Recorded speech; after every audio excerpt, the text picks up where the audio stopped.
There's a moment in the satellite footage that stops you cold. The water is moving the way water is supposed to move, flowing down the canals, heading toward the coast, doing exactly what the engineers planned. But the color is wrong. It is not the greenish-brown of a Florida waterway or even the murky tan of a lake after heavy rain. It is black. Not dark, not cloudy. Black. The kind of black you associate with industrial spills or chemical accidents, not with a routine water management operation on the largest freshwater lake in Florida. That footage was captured in December of 2024. The operation that produced it had been done dozens of times before. Nobody expected anything unusual. What came up from the bottom of Lake Okeechobee that month had been sitting down there for 70 years. And once it started moving, there was nothing anyone could do to stop it. Lake Okeechobee sits in the middle of South Florida like a shallow inland sea. It covers roughly 730 square miles, making it the largest freshwater lake in Florida and the second largest freshwater lake contained entirely within the lower 48 United States. Despite its enormous surface area, the lake is startlingly shallow. The average depth is only about 9 feet. In the shallower zones near the shore, you can wade out for hundreds of yards before the water reaches your chest. This combination of enormous surface area and minimal depth makes Okeechobee one of the most environmentally sensitive large water bodies in North America. Changes in water chemistry, nutrient levels, and sediment conditions affect the entire lake rapidly because there is no deep zone where conditions remain stable and isolated. When something changes at the bottom of Lake Okeechobee, the entire lake knows about it almost immediately. The lake has been a central feature of South Florida's landscape and culture for thousands of years. The Calusa people navigated its waters and the surrounding marshlands for centuries before European contact.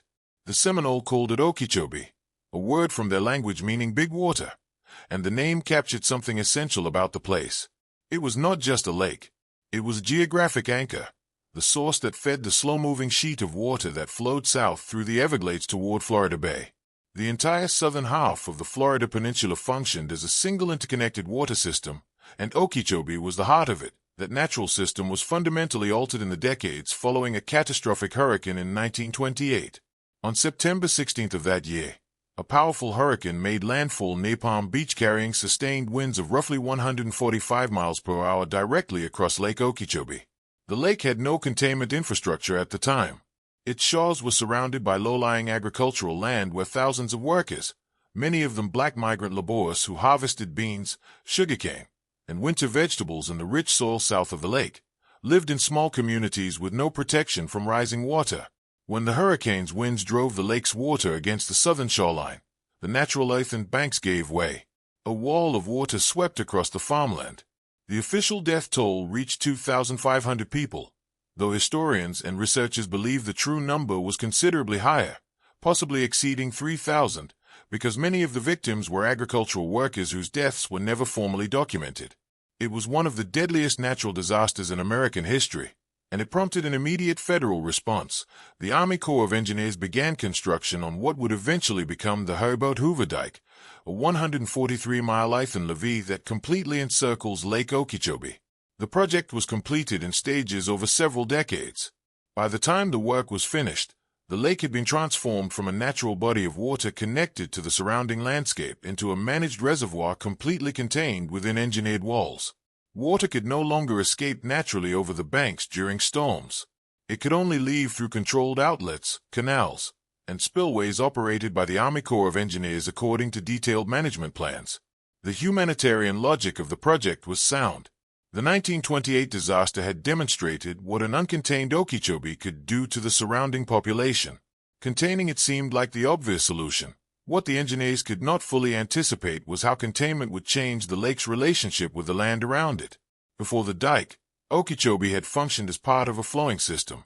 Water moved through the lake and continued southward through the Everglades, filtering through miles of wetland grasses that absorbed nutrients and cleaned the water as it moved. The dike severed that connection. The Everglades south of the lake were progressively drained and converted to agricultural use. The land between the lake and the remaining wetlands became the Everglades agricultural area. Hundreds of thousands of acres of sugarcane, vegetables, and cattle operations that relied on the rich organic soil in Florida's year-round growing season to produce crops worth billions of dollars annually. The sugar industry that grew in this region became one of the dominant agricultural and political forces in Florida, shaping water policy and land use decisions for generations. Farming at that scale requires fertilizer. Fertilizer contains phosphorus and nitrogen.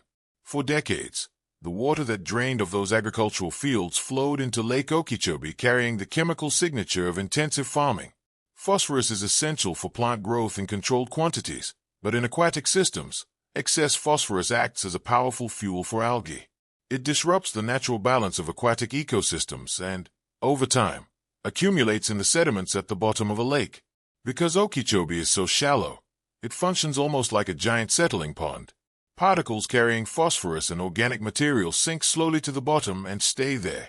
Year after year, the layer of muck at the bottom of the lake grew thicker and more chemically concentrated.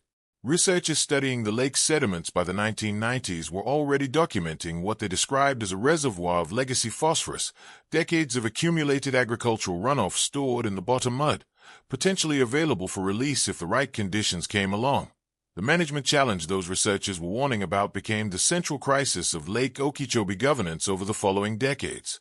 The lake must be kept within a specific range of water levels.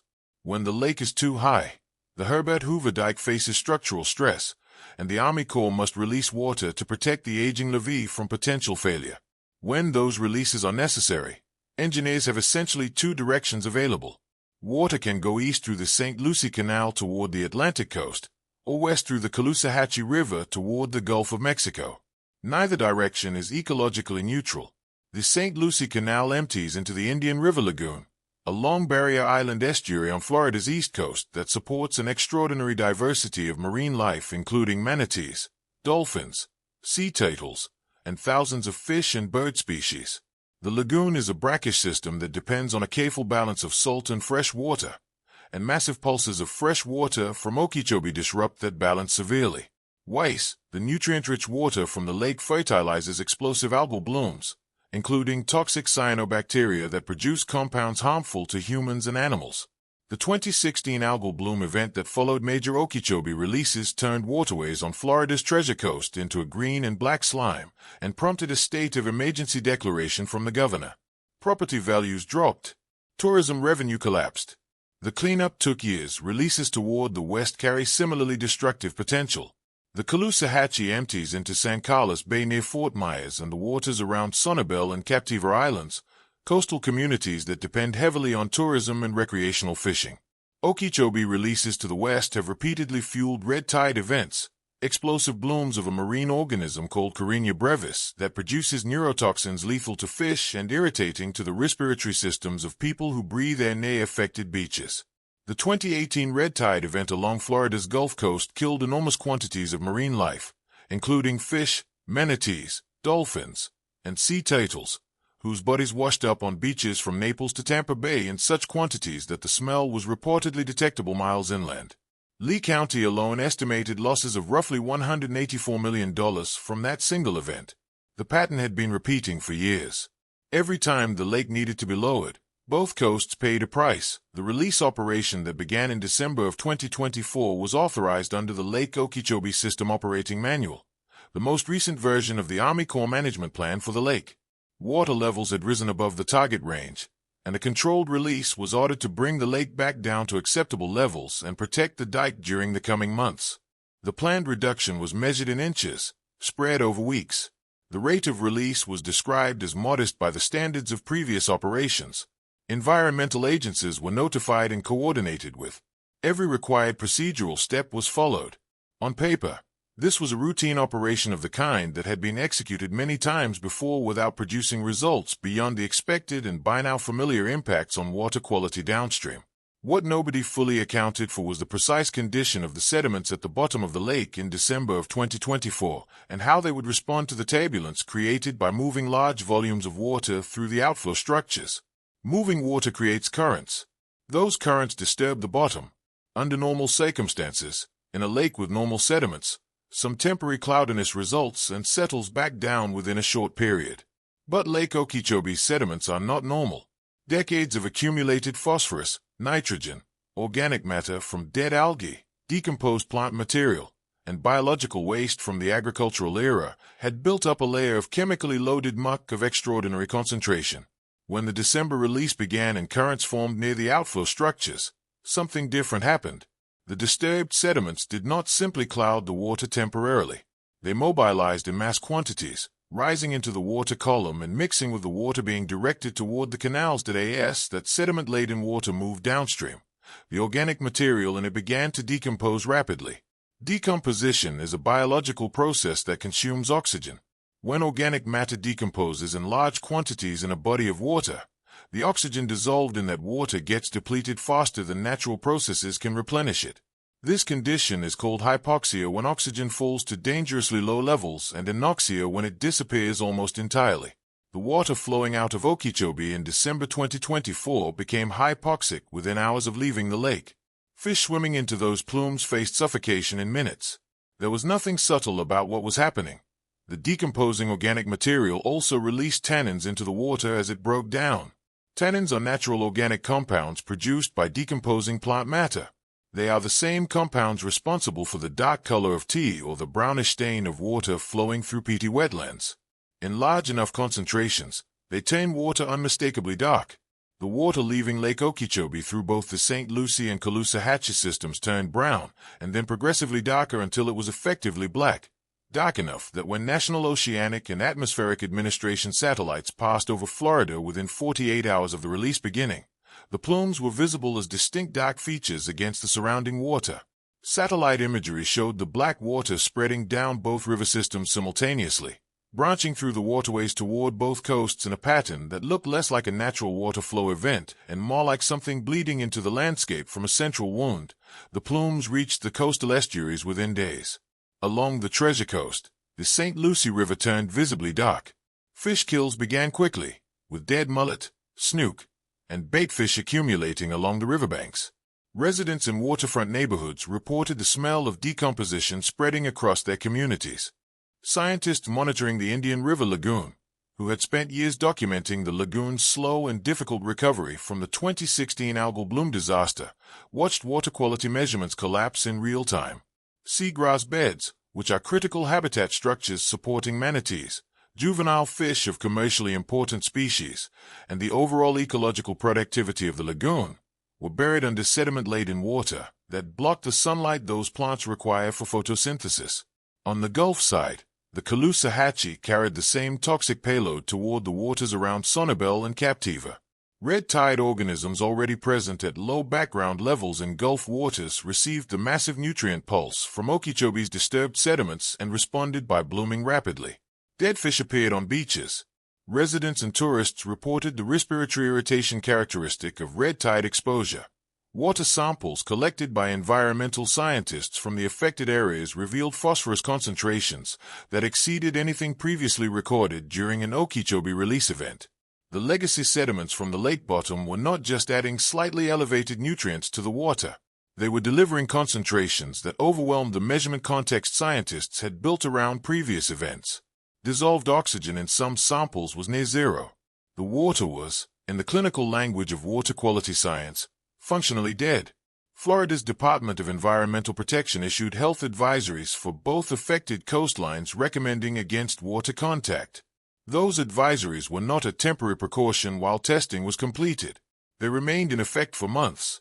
The long-term consequences of the phosphorus delivered during the December 2024 event extend beyond the immediate fish kills and health advisories.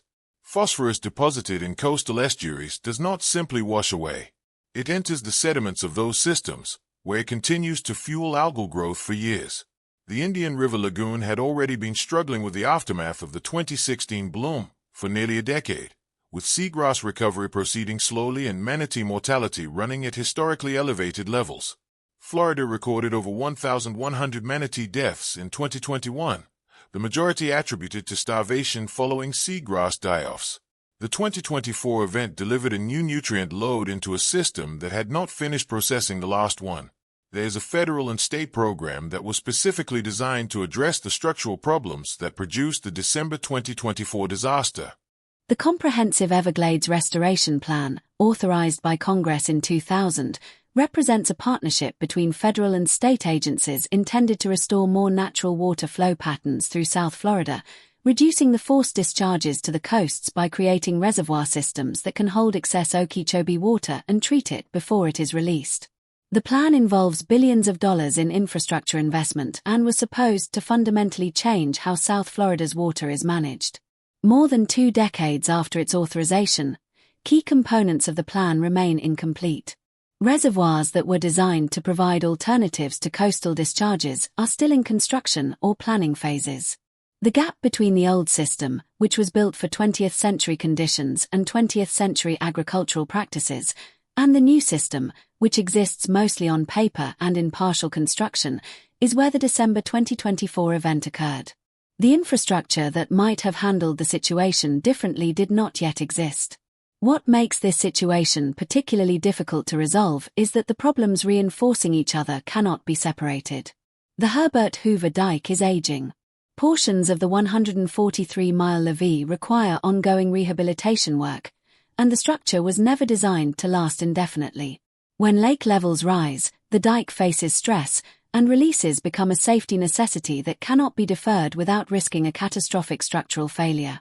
Climate patterns are shifting in ways that are already making Florida's wet seasons wetter and its major storms more intense, increasing the frequency with which the lake rises above safe levels and forces the Army Corps to choose between bad options.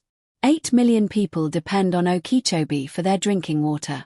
Agriculture in the region still depends on the lake for irrigation. None of these demands on the lake's water are going away. Every option available to water managers carries serious costs, and the December 2024 event demonstrated in unusually direct terms just how serious those costs can become. The broader significance of what happened at Okeechobee in December 2024 extends beyond Florida's particular water management crisis.